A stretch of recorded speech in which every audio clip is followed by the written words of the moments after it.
Assalamualaikum warahmatullahi wabarakatuh. Kami dari kelompok 7 akan mempresentasikan hasil diskusi kami mengenai kaidah induk yang kelima beserta cabang-cabangnya. Kami beranggotakan yang pertama ada saya sendiri, Rania Putri Yulistianingrum, dengan NIM 190301601. Kemudian ada Anissa Fathia Yasmin dengan NIM 190301607. Kemudian ada Asrofi Yahya dengan NIM 190301662. Kemudian ada Aulia Afifah dengan NIM 19030166162. Baik, langsung saja. Kaidah induk yang kelima berbunyi al-adatul muhakkamatun. Adat dipertimbangkan dalam menetapkan hukum. Maksud dari kaidah ini adalah pada suatu keadaan, adat dapat dijadikan sebagai pijakan untuk menentukan hukum manakala tidak ditemukan di dalam dalil syar'i. Namun, tidak semua adat itu dapat dijadikan sebagai pijakan untuk menentukan hukum. Pada dasarnya, kaidah ini diambil dari realitas sosial kemasyarakatan bahwa semua cara hidup dan kehidupan itu diperoleh dari nilai-nilai yang dianggap sebagai norma yang sudah berjalan sejak lama, sehingga mereka memiliki pola hidup dan kehidupan secara khusus berdasarkan nilai-nilai yang telah dihayati bersama. Secara bahasa, kata al-adah diambil dari kata al-awud atau al-mu'awadah yang artinya berulang. Oleh karena itu, segala sesuatu yang sudah biasa dilakukan tanpa diusahakan disebut sebagai adat. Dasar pengambilan hukum pada kaidah ini terdapat dalam Quran Surah Al-A'raf ayat 199 yang berbunyi A'udzu billahi minasyaitonir rajim. Bismillahirrahmanirrahim. Khudil afwa wa'mur bil 'urfi wa'rid 'anil jahilin. Yang artinya, jadilah engkau pemaaf dan suruhlah orang-orang berbuat ma'ruf, serta berpalinglah dari orang-orang yang bodoh. Kemudian kaidah tersebut juga diambil berdasarkan hadis Rasulullah SAW yang berbunyi, Ma ra'ahul muslimuna hasanan fahuwa indallahi hasan. Yang artinya, apa yang dipandang baik oleh kaum muslimin, maka baik pula di sisi Allah Subhanahu wa Ta'ala. Nah, dari kaidah induk tersebut kemudian muncul beberapa kaidah cabang atau kaidah furu'iyah. Yang pertama berbunyi Bismillahirrahmanirrahim.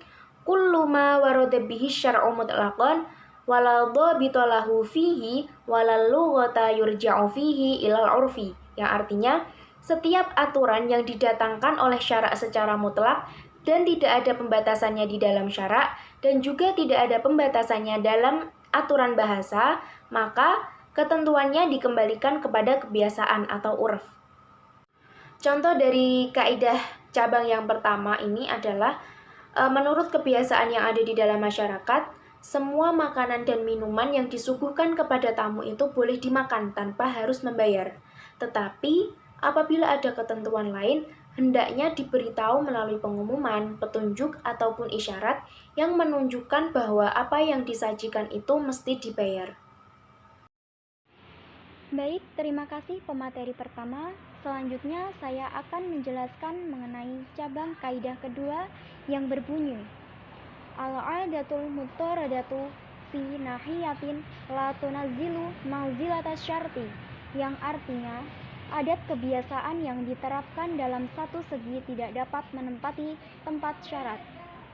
Contoh yang pertama yaitu menggunakan barang orang lain tanpa akad. Dalam kebiasaan yang berlaku bahwa dalam penggunaannya terdapat upah yang harus dibayarkan kepada pemilik barang. Oleh karena itu sudah menjadi kebiasaan di masyarakat, maka pengguna wajib membayarnya. Contoh yang kedua berkaitan dengan barang gadaian. Apabila penerima gadai menggunakan barang gadai yang hal ini sudah umum di kalangan masyarakat, maka apakah muamalah yang seperti itu berada pada kedudukan syarat sehingga dapat menyebabkan gadainya batal? Menurut jumhur ulama, muamalah itu tidak batal, namun menurut Imam Qafal gadaian tersebut batal. Selanjutnya cabang kaidah yang ketiga, tanggayyurul fatwa wa ikhtilafuha bihasabi taghayyuril azminati wal amkinati wal ahwali wal awaidi wan niyati, yang artinya perubahan dan perbedaan fatwa hukum berdasarkan perbedaan masa, tempat, kondisi, kebiasaan, dan tujuan atau niat. Contoh yang pertama yaitu terkenal tentang perbedaan hukum karena perbedaan zaman dan tempat, yaitu Imam Asy-Syafi'i ketika telah hijrah ke Mesir yang banyak merubah pendapat yang telah ia tetapkan ketika berada di Irak, sehingga fatwa hukum beliau ada yang dikenal dengan qaul qadim, pendapat ketika di Irak, dan qaul jidad, pendapat ketika ia sudah menetap di Mesir. Umpamanya, kalau dahulu Imam Abu Hanifah berpendapat bahwa para pengajar Al-Quran tidak dibenarkan mendapat upah karena pada saat itu mereka telah digaji dengan harta wakaf, maka setelah para pengajar tidak lagi mendapat gaji dari harta wakaf, mendapatkan upah atau gaji dari pengajar Al-Quran menjadi tidak dilarang. Kemudian cabang kaidah keempat yang berbunyi al-ahkamul mabniyatu alal urfi tatagayyaru bitaghayyurihi zamanan wa makana, yang artinya hukum-hukum yang ditetapkan berdasarkan urf berubah dengan berubahnya urf tersebut, baik masa maupun tempat. Misalnya, mengadakan halal bihalal yang biasa dilakukan oleh orang masyarakat Indonesia bagi yang beragama Islam pada setiap selesai puasa Ramadan dan berlebaran, sedangkan di negara lain tidak merupakan kebiasaan. Selanjutnya yang terakhir yaitu cabang kaidah kelima yang berbunyi al-ma'rufu urfan kal masyruti syarton, yang artinya sesuatu yang dikenal berdasarkan urf seperti sesuatu yang diisyaratkan berdasarkan suatu syarat. Contoh yang pertama, orang yang menyewa truk untuk mengangkut barang. Bagi penyewa bebas menggunakan truk tersebut untuk mengangkut barang apa saja yang ia kehendaki, meskipun pada waktu akad tidak disebutkan barang yang akan diangkut, asalkan barang yang diangkut sesuai dengan kapasitas truk semacam itu. Berkaitan dengan berat barang yang diangkut, ini mengacu kepada kebiasaan yang berlaku di daerah tersebut. Baik, saya Asraf Yahya dengan NIM 19030160069. Di sini saya akan melanjutkan mengenai pembahasan kaidah cabang yang ke-6 sampai dengan yang kaidah cabang yang ke-9. Kaidah cabang yang ke-6 yaitu al-kitabu kal khitabi, bahwasanya tulisan itu sama dengan ucapan. Contoh, Indro mengirim surat izin kepada gurunya dan ditandatangani olehnya. Dalam hal tersebut, tulisan Indro dianggap sebagai ucapan untuk izin tidak masuk sekolah. Kemudian contoh yang kedua yaitu ada seorang murid yang melakukan pelanggaran di sekolahan. Dia ketahuan tertidur di sekolah. Langsung saja gurunya itu menyuruh membuat surat pernyataan agar tidak mengulinya kembali. Jadi surat pernyataan tadi itu anggap saja ucapannya untuk tidak mengulanginya kembali. Selanjutnya yaitu kaidah cabang 7 al-isyaratu al-ma'hudatu lil akhrasi kal bayani lil lisani, bahwasanya isyarat-isyarat yang dapat dikenal dari orang yang bisu sama dengan keterangan lisan. Contohnya, yang pertama, ketika seorang bisu ditawari mau makan atau enggak dan orang bisunya itu tadi mengangguk, maka angkanya itu tadi berarti dia ingin atau dia mau. Kemudian contoh yang kedua, ketika seorang bisu pergi ke toko, dia ingin membeli barang, sesampainya di toko dia itu menunjuk barang yang dia inginkan, maka tunjukannya tadi berarti orang bisu itu tadi menginginkan barang yang ditunjuk tadi, ingin membeli barang tersebut. Selanjutnya kaidah cabang 8, at-ta'yinu bil urfi ka-ta'yini bin nas. Bahwasanya ketentuan dengan dasar uruf itu sama dengan ketentuan dasar nas. Di sini samanya itu mengenai sama-sama saling terikat. Contoh, apabila orang memelihara sapi orang lain, maka upah memeliharanya adalah anak dari sapi itu dengan perhitungan anak pertama saat lahiran yang memelihara, yaitu untuk orang yang memelihara. Kemudian anak selanjutnya yaitu untuk anak yang mempunyai sapi. Begitu selanjutnya secara bergantian.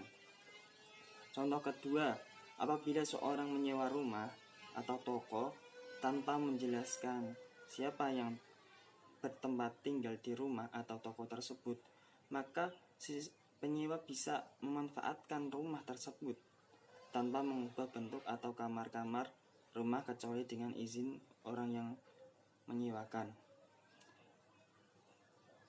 Di sini orang yang menyewa itu terikat oleh orang yang menyewakan, dalam arti orang yang menyewa terikat dengan orang yang masih mempunyai rumah.